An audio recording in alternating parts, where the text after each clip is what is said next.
Hey Kevin, what are you doing? There was a comment on YouTube the other day on one of my videos about the TIG welding technique video.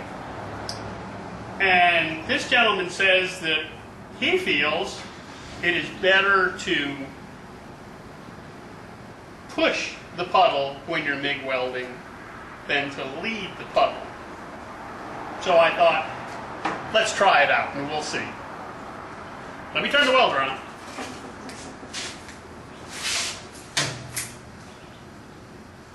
So this is my Miller welder, MIG welder.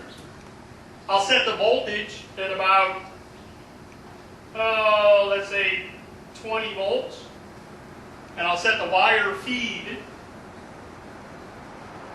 at about 250. Come on, you can do it. 249. Now let's just try it. Let's see what we get.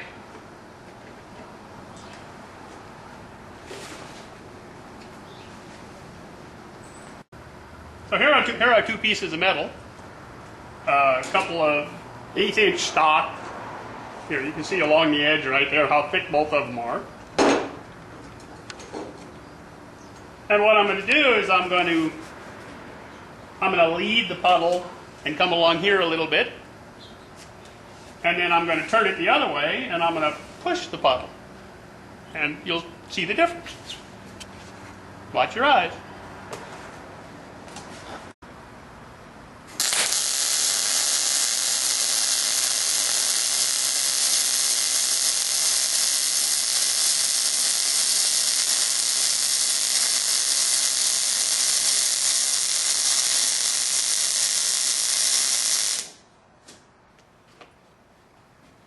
Okay, so that's what the weld looks like when you lead the puddle across the metal.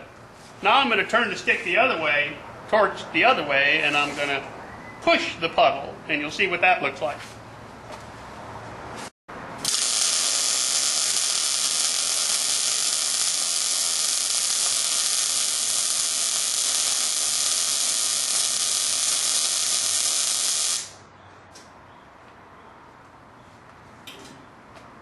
And that's the difference when you push the puddle.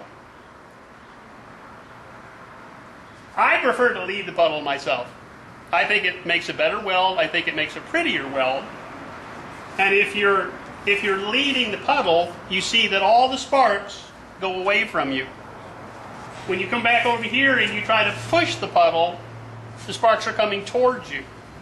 If you turn your work so you can push the puddle and the sparks are going away from you, you see that now your torch is right over the top of your weld and you can't see your weld. So you have to look at it this way to see what you're doing, and you're getting showered with sparks. Turn it this way and you can lead the puddle, you can see your weld, and the sparks go away from you. I guess it boils down to personal preference, which way you do it. See you on the web. Bye.